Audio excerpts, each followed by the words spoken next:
And hello, everybody. My name is Mike Macedonio, and today I would like to talk to you about passing the competition in rough waters. Today we have a new challenge. Not that we haven't had our share of challenges in the past, but we have a new one, a challenge that could be affecting our lives, both short-term and long-term. And what I'd like to do is talk about how to move forward and to continue to prosper, particularly with our business today. We have had challenges in the past, we've gotten through them, and we will get through this one as well.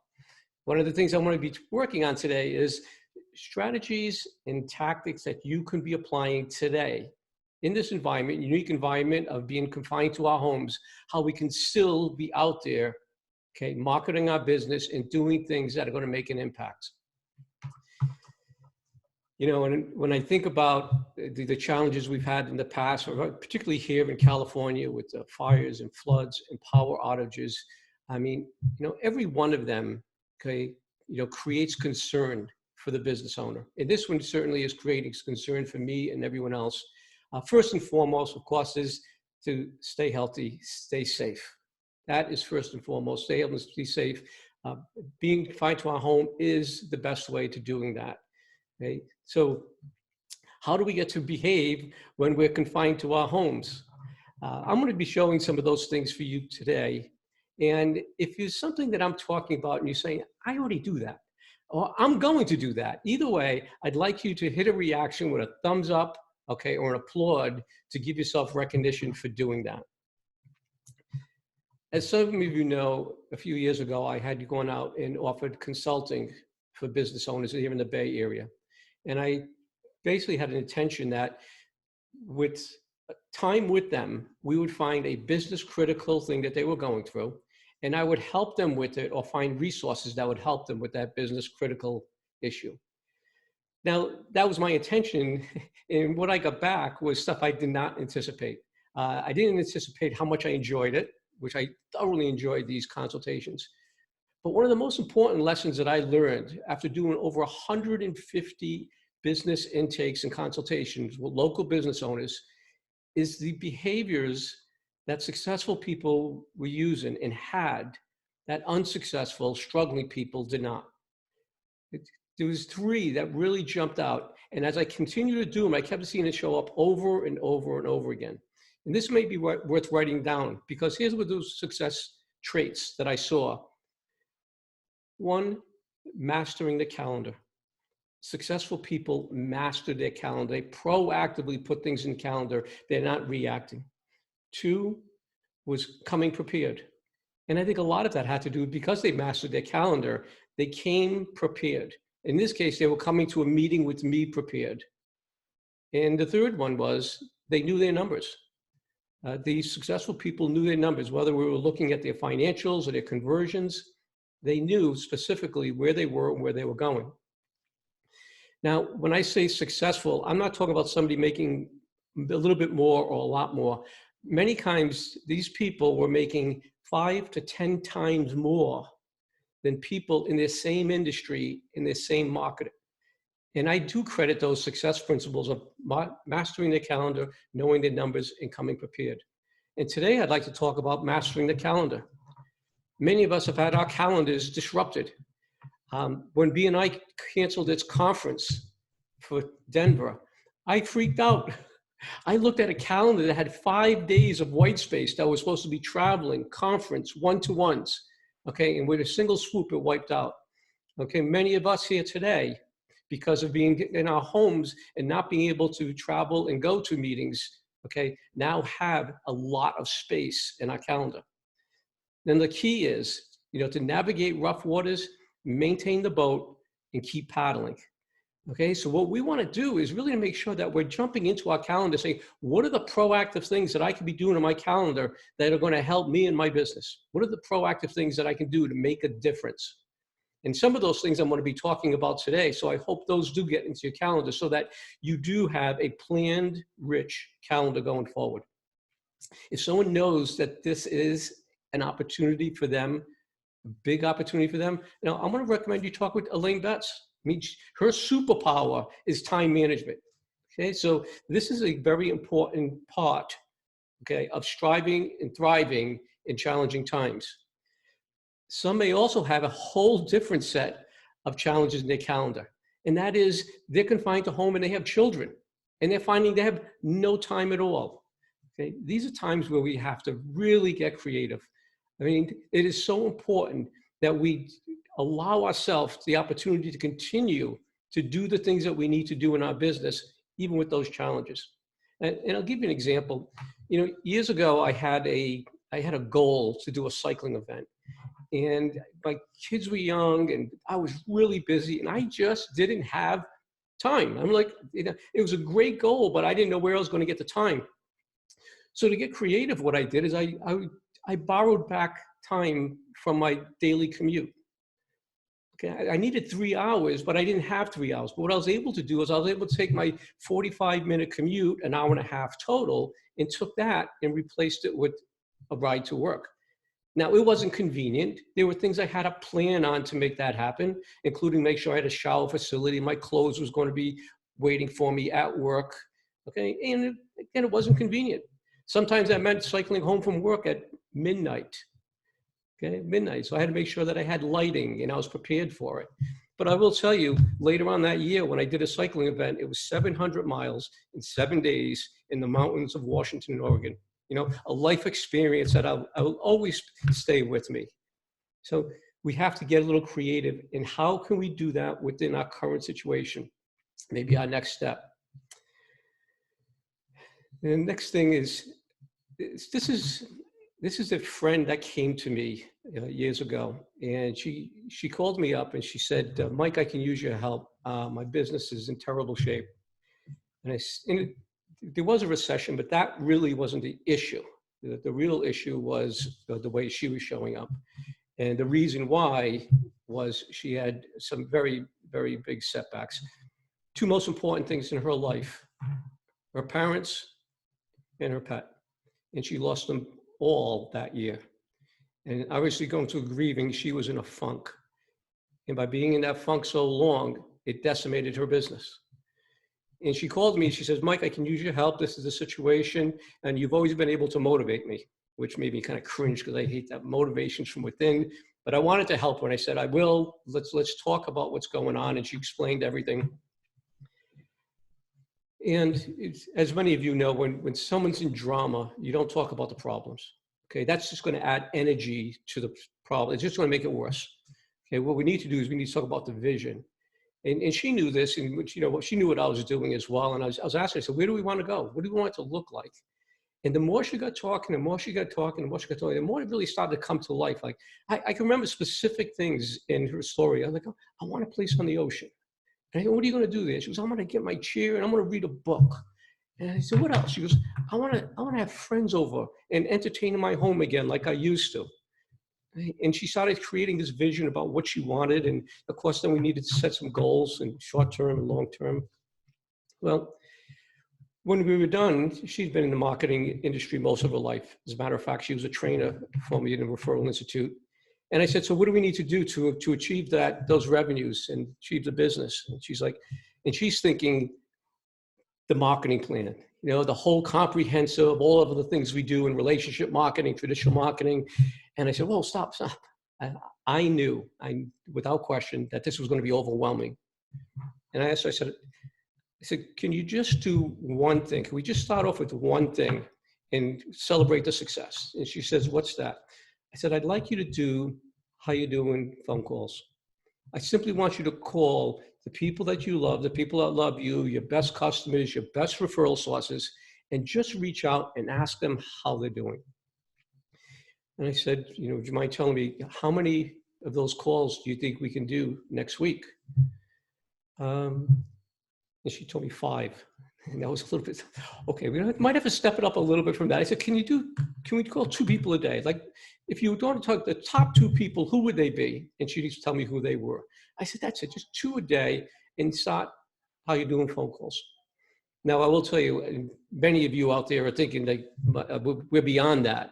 You know, well, I was talking with Brooke the other day, and she told me her goal is 15 to 20, to do 15 to 20 calls a day, okay, to make deposits into other people's emotional bank account.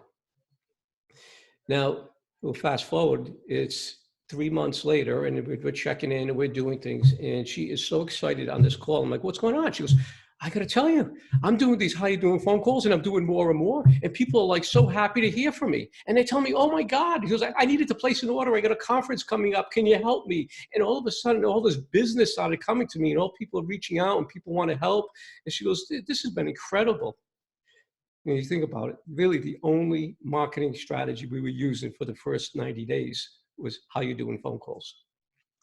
I think this is an important thing to put into our calendar. You know, who are the people we could be reaching out to every day and finding out how we doing? How can I help you? What do you need help with? And you know, it might be something we may be able to personally help them with, or maybe we know resources of other people or other things out there that can help in that situation. Okay? It's called making deposits in the emotional bank account. And the more we're doing that, okay, the more we're continuing those relationships, the better off we're going to be. They will benefit hearing your voice. They will benefit knowing they're not isolated and alone. And trust me, so will you. You will be so rewarded by these interactions that it will fuel you to want to continue and move forward. My one last suggestion with the how you doing phone calls is it's on the back of your shampoo bottle. Lather, rinse, repeat. Don't make that how you doing phone calls a one-off. Okay, these are significant people, relationships. Okay, make it a ritual to check back with them in another week, in 2 weeks, particularly in times like this. Okay, when we don't want to have them feeling so isolated. So that's the first recommendation I'm going to have, is to look for opportunities to do check-in phone calls. If you're already doing that, give yourself credit by hitting an applaud or a raise of the hand. The next one I'm going to suggest is schedule meaningful one-to-ones. Okay. Yes, we have online or we have phone that we can be doing our one-to-ones. Okay. Take your calendar and book these throughout your week. Okay. If with the people that are significant inside of your business, whether it's clients, referral sources, key vendors, okay, schedule these one-to-ones, but really make them productive. It's like asking the question, how can I help you? Okay, or maybe asking for some help in an area that you need help in your life or your business. Okay, but really make them purposeful. Yes, it's okay to just check in. Okay, yes, we're going to do that. And I recommend it. Even social activities. Okay, I would recommend doing that. Last week, we did a Wine Wednesday.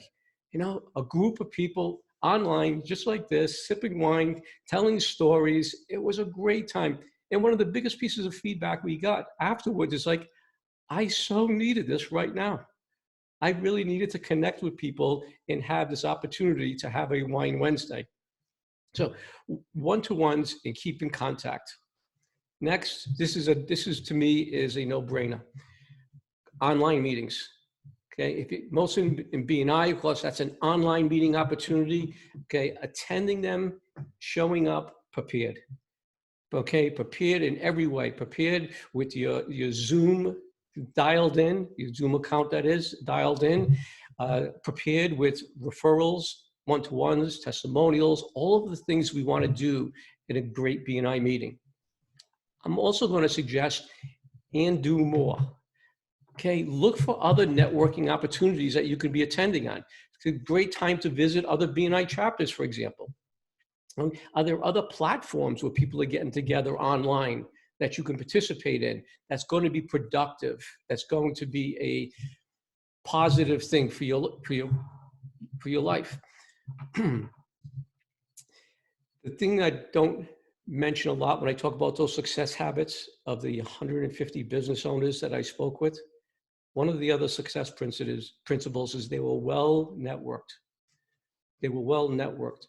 Now, all of these had a B&I memberships, but those that were truly successful in their businesses had a diverse network. They were part of the chamber, Rotary, professional associations, PTAs, sport leagues. They had extensive networks. Right? So this is an opportunity where, without a commute, okay, to seek out what other networks can you go and participate in. Now, for those that know me, most of you do, you're not going to, this one is not going to come as a surprise to you. Get some exercise. Get some exercise. Now, you need to be safe. If you are at-risk health, you're certainly not going to take this one under. But if you are, and you can, get out and exercise. You know, here in Sonoma, I'm really fortunate. The park system here is actually telling people to get out there, get some fresh air, keep your safe space, okay? But this is a great way for the park system, which was restored over the past several years, to restore the residents. And I will tell you, I have been out there on a regular basis, seeing people walking, hiking, riding horses, and cycling.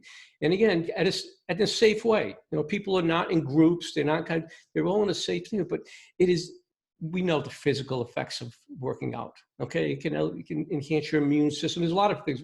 But for me, the mental therapy, the clearing of the mind to get out, okay, and just have that experience of being out riding my bike. Now, I do try to take it down a notch. I don't want to over-exercise in a time like this, okay? So they will be shorter. And if you're doing this, you know, give yourself credit. If you're going to do this, give yourself credit, okay? And I'm going to ask you to do it a certain way. There's a piece of apparel I'm really going to encourage you to bring on every exercise event you do. Whether you're going to go out there for a walk, whether you're walking the dog, you're going to go for a bike ride, I want you to wear one piece of apparel, a big smile. I want you, this is me time. This is your reward. This is what you deserve, okay? And I want you to bring a smile with you out there and truly enjoy the experience of being out there. And when you get that big smile on your face and you're passing other people that are also walking, running, biking, whatever they're doing, smile at them. Say hello. I've been doing this all week, and let me tell you, some of them smile back and say, hi. Hi. It is meaningful for me to be in that space, and I can tell from the people I'm encountering, it's meaningful for them. Not everyone will respond, but I'm telling you, a lot of them are. A lot of them are. So again, in a safe way, certain counties like Sonoma County are encouraging it. I know, for example, in Marin County, the parks were getting so flooded, it wasn't possible to keep safe space, so they had to discontinue, allow people in the parks. So you have to look at your local environment, your local government, and see what they are permitting you to do. But in any case, you can, if you have to do circles in the backyard, do circles in the backyard. Okay, just get yourself moving and get active, doing whatever you can. Well, this next one I want to tell you will, it's going to shake some people up. This is one recommendation I want to have that a lot of people will not do. A lot of people don't feel they can do. Okay, but I will tell you, over a decade ago, a business coach that was working with Dawn and I, she told us, she goes, Mike, it's very important how you feed your mind. And I knew that, and I believe in personal and professional development. And one of the things she suggested is, she goes, stop reading and listening to the news. So, okay. She goes, well, you know, do this. So listen to the news, and after you're done with all of it, say, does any of that help my business or enhance my life? Does any of that help me, my business? And the answer was always no. It was mostly negative. It was contributing and enabling more panic, worry, and fear, okay, than anything else. And so that's a decision we made. Now, a couple of things I want to be clear about this. This is not a stick your head in the sand tactic. Okay, it's not, what we do is we source out information that's going to be important to us. You know, when we had the fires, the local city and the county website was keeping me informed whether I need to evacuate or not. And with today's technology, they can push those notifications to you if you provide that information, which is exactly what I do. And so in any area that I feel that I need to be informed for my business or for my life, okay, I resource the resources rather than the media, okay? And it's no different than what we're going through now. Now, of course, there are websites that I go to that I can be abreast of the development of this, you know, the environment we're in. And I also have people, and you have people. For example, one of my resources now with people is the headquarters of BNI. Okay, through earlier conversations with them, they have access, okay, to medical experts that are telling them every step of the way what we need to be doing and how we need to be behaving in our business. Okay, this has been extremely helpful for me to know that information without the influence of the media. Okay, without any of the dramatization, I don't know what you call it. They're not bad people in the media. It's just not a very positive place, okay, for me to get information. Now, what do I do at that time? Again, this is where I get resourceful. That now I can use that time, okay, that was rather than feeding my mind with negativity, okay, what positive can I bring in? Okay, are there websites that I go to or bloggers that I can go to that are inspirational? Are there ways that I can develop myself personally and professionally during this time so that when we do get out of this, my boat is not only maintained, it's been enhanced, and my oars have been in the water, and I come out of this a better person, right? They don't have to be major transformations. Okay, as a matter of fact, if you do have one of those goals and you're really driven to make that happen, also have a couple of small ones. Some small ones that you can say immediately, like, that was a victory. Okay, I accomplished that one. Right? So some of the simple things that I've decided over the past few days that I wanted to do, obviously I'm exercising, which has always been part of my lifestyle. But one of the things I always fall short on, doing something I know I'm supposed to be doing, and that's more stretching. I want to stretch. I want to make sure that stretching becomes part of my ritual, okay, along with my normal workouts. Right? I've also made a commitment that I'd like to continue to develop my understanding of how to use a platform like this, Zoom. Okay? The more I know about how to use this, the more I can utilize this, will make me more valuable, okay, in conducting meetings. Right? So if you have some of those goals in mind, some things you'd like to do, okay, and you're working on it, give yourself credit and raise your hand. I would like to just recap on some of the points that were made. Mastering the calendar is key, okay, to get through this. Filling our calendar with things we should be doing, to be proactive and filling it with things like the one-to-ones, the networking meetings, your exercise with a smile. By the way, it also gets easier to exercise when you're smiling. Okay, if you're looking like it's miserable, it gets harder. So smile. People really respond well to that. And replace the media news with personal and professional development. I do hope that you find these tips helpful. I do hope that you'll use these tips. One of the things I'll ask you is, if that is the case, to please pass it on. I'm going to record this. I'll make it available to you. If you feel just refreshing those tips again and hearing those tips again will make it easier for you to move forward, I encourage you to do that. And again, if you feel this is helpful, it should be on somebody else, I will encourage you to also pass this message on to them. Maybe there's someone out there that is falling victim to hiding and retreating in this difficult time. And that is one of the worst things we can do in business. Okay, we want to keep the oars in the water. If we stop paddling, we will be swept away. Okay, so I encourage you to take your action, move forward, and help others do the same. Thank you for participating.